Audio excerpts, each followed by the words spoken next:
श्री स्वामी समर्थ। उद्या शनिवार गणेश जयंती। माघी गणेश जयंती हा दिवस विनायक चतुर्थी किंवा तिलकुंद चतुर्थी म्हणून सुद्धा ओळखला जातो। विनायक चतुर्थी ही प्रत्येक महिन्यामध्ये येत असते, परंतु माघ महिन्यामध्ये येणारी जी विनायक चतुर्थी आहे तर त्या दिवशी गणेश जयंती साजरी केली जाते। म्हणजे हा जो दिवस आहे तर तो गणपती बाप्पांचा जन्मदिवस आहे। या दिवशी गणेश तत्व जे आहे तर ते सहस्रपटीने जास्त प्रमाणामध्ये कार्यरत असते आणि म्हणून या दिवशी आपण खास करून इच्छापूर्तीसाठी आपल्या काही इच्छा आहेत ज्या खूप दिवसापासून पूर्ण होत नसतील तर अशा इच्छा पूर्ण करण्यासाठी काही प्रभावी उपाय करू शकतो। या दिवशी केलेला कोणताही उपाय हा वाया जात नाही, त्यामुळे हा दिवस जो आहे तर तो अजिबात चुकवायचा नाही। अगदी साधे आणि सोपे उपाय आपण या व्हिडिओमध्ये पाहणार आहोत। व्हिडिओला सुरुवात करण्या अगोदर तुम्ही जर चॅनलवरती नवीन असाल आणि पहिल्यांदाच माझे व्हिडिओ पाहत असाल तर चॅनलला सबस्क्राईब करा। व्हिडिओ माहितीपूर्ण वाटला तर व्हिडिओला लाईक करा। आपल्याला काय करायचं आहे, गणेश जयंतीच्या दिवशी बाप्पांची जास्तीत जास्त सेवा करायची आहे। आपल्या घरामध्ये गणपती बाप्पांचा फोटो असेल, मूर्ती असेल, त्याची विधिवत पूजा करायची आहे। आवर्जून आपल्याला घरी किंवा गणेश मंदिरामध्ये जाऊन सुद्धा 21 दुर्वा या बाप्पांना अर्पण करायच्या आहेत। प्रत्येक दुर्वा बाप्पांना अर्पण करताना आपल्याला ओम गण गणपते नमः असं म्हणायचं आहे आणि ती दुर्वा अर्पण करायची आहे। त्याचप्रमाणे आपल्याला या दिवशी गणपती बाप्पांना जास्वंदीचं फूल अर्पण करायचं आहे। तसेच 1.25 किलो मोदक किंवा बुंदीचे लाडू गणेश मंदिरामध्ये प्रसाद म्हणून द्यायचे आहेत। तसेच या दिवशी गणपती बाप्पांसमोर तुपाचा दिवा लावायचा आहे। आपल्या मुलांच्या काही समस्या असतील तर यासाठी आपण हा जो उपाय आहे तर तो करू शकतो, किंवा आपल्या इतर समस्यांसाठी सुद्धा आपण बाप्पांसमोर तुपाचा दिवा लावायचा आहे। त्याचप्रमाणे 11 वेळेला गणपती अथर्व शीर्ष म्हणायचं आहे, 1 वेळेला संकटनाशन स्तोत्र म्हणायचं आहे। तसेच या दिवशी गणपती बाप्पांच्या कपाळावरती आपल्याला हळदीचा टिळक करायचा आहे। हळद आणि तूप एकत्र करायचं आणि हा टिळा गणपती बाप्पांच्या कपाळावरती लावायचा। त्यावरती आपल्याला काही अक्षता ज्या आहेत तर त्या चिकटवायच्या आहेत। असं म्हटलं जातं की गणेश जयंतीच्या दिवशी जर आपण गणपती बाप्पांच्या कपाळी अक्षता चिकटवल्या आणि तर त्या जर चिकटल्या तर आपल्या ज्या काही इच्छा आहेत तर त्या बाप्पांच्या कृपेने पूर्ण होत असतात।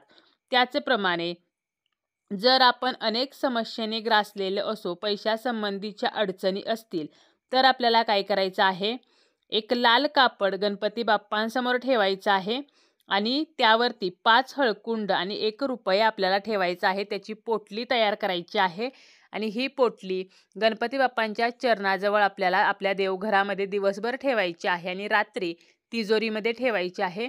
यासोबत ही पोटली जेव्हा आपण गणपती बाप्पांच्या चरणाजवळ ठेवणार आहोत त्यावेळेला गणपती बाप्पांच्या कोणत्याही मंत्राचा आपल्याला 108 वेळेला जप करायचा आहे। आता आपल्या मुलांची अभ्यासामध्ये प्रगती व्हावी, मुलांना परीक्षेमध्ये यश मिळावे तर यासाठी काय करायचं आहे, 21 मूग घ्यायचे आहेत। मूग जे आहेत तर ते हिरवेच मूग आपल्याला घ्यायचे आहेत। मुगाची डाळ किंवा किडलेले तुटलेले असे मूग न घेता अखंड असे आपल्याला हिरवे मूग घ्यायचे आहेत आणि प्रत्येक मूग हा गणपती बाप्पांसमोर आपल्याला अर्पण करायचा आहे।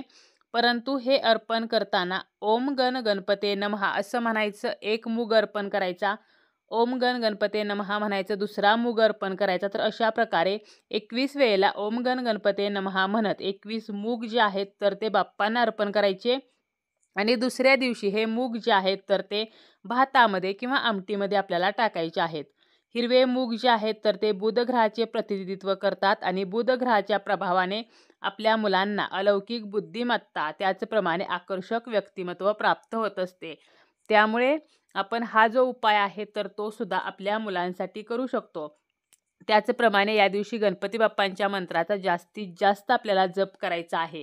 श्री गणेशाय नमः किंवा ओम गण गणपते नमः, तर हे मंत्र आपण म्हणू शकतो। त्याचप्रमाणे मंगलमूर्ते विघ्नहरा दुरितनाशना कृपा करा, मंगलमूर्ते विघ्नहरा दुरितनाशना कृपा करा, तर हा मंत्र सुद्धा आपण या दिवशी म्हणू शकतो। जर आपला जोडीदार म्हणजे आपला पती असेल किंवा पत्नी असेल त्याला जर एखाद्या गोष्टीची काळजी लागून राहिलेली असेल आणि त्याचा प्रभाव आपल्या नात्यावरती पडत असेल तर एक सुती लांब दोरा घ्यायचा आहे आणि गणपती बाप्पांसमोर तो ठेवायचा आहे। त्यानंतर ओम विघ्नेश्वराय नमः हा मंत्र आपल्याला 108 वेळेला किंवा किमान 21 वेळेला म्हणायचं आहे. आणि गणपती बाप्पांना प्रार्थना करायची आहे की माझ्या पत्नीची किंवा माझ्या पतीची जी काही काळजी आहे तर ती तुमच्या कृपेने नष्ट होऊ द्या. आणि या दोऱ्याला आपल्याला 7 गाठी मारायच्या आहेत आणि हा दोरा स्वतःजवळ पर्समध्ये किंवा पॉकेटमध्ये ठेवायचा आहे. यामुळे आपल्या जोडीदाराची सर्व काळजी जी आहे तर ती दूर होईल. तसेच व्यवसायासंबंधी जर काही समस्या असतील तर या दिवशी गणेश मंदिरामध्ये जाऊन हिरवे मूग जे आहेत तर ते आपल्याला दान करायचे आहेत. आपल्या जीवनामध्ये आपल्याला एखाद्या गोष्टीमध्ये जर सक्सेस मिळत नसेल किंवा आपल्या ऑफिसमध्ये आपल्या सिनियरसोबत आपल्या बॉससोबत जर आपले चांगले रिलेशन नसेल आणि जर आपल्याला असे वाटत असेल की आपल्या ऑफिसमध्ये आपल्या सिनियरसोबत आपले रिलेशन जे आहे तर ते चांगले राहावे, तर त्यासाठी आपल्याला या दिवशी गणेश मंदिरामध्ये जायचं आहे. गणपती बाप्पांना दुर्वा जास्वंदीचं फूल अर्पण करायचं आहे. गुळ खोबऱ्याचा नैवेद्य अर्पण करायचा आहे. आणि गणपती बाप्पांच्या पाया पडून गणपती समोर बसून 108 वेळेला श्री गणेशाय नमः तर हा जो मंत्र आहे तर तो म्हणायचा आहे. आपली समस्या बाप्पांना सांगायची आहे. त्याचप्रमाणे आपल्या कुटुंबातील सुखसमृद्धीसाठी आपल्याला या दिवशी आवर्जून गणेश मंदिरामध्ये नेऊन बाप्पांना मोदक जे आहेत तर ते अर्पण करायचे आहेत आणि 108 वेळेला कोणत्याही गणेश मंत्राचा जप करायचा आहे. तसेच अभ्यासामध्ये जर अडचण असेल, प्रवेश प्रक्रिया होत नसेल तर मुलांनी किंवा मुलांच्या आईवडिलांनी काय करायचं आहे तर एक नारळ घ्यायचा आहे, एक लाल रंगाचं कापड घ्यायचं आहे आणि तो नारळ त्या कपड्यामध्ये आपल्याला पूर्णपणे गुंडाळायचा आहे आणि गणेश मंदिरामध्ये जाऊन आपली जी इच्छा आहे, मनोकामना आहे तर ती व्यक्त करून हा नारळ जो आहे तर त्या कापडासह गणपती चरणी आपल्याला अर्पण करायचा आहे. त्यासोबतच गणपती बाप्पांना दुर्वांच्या 7 जोड्या म्हणजे 14 दुर्वा तर ह्या सुद्धा आपल्याला अर्पण करायच्या आहेत.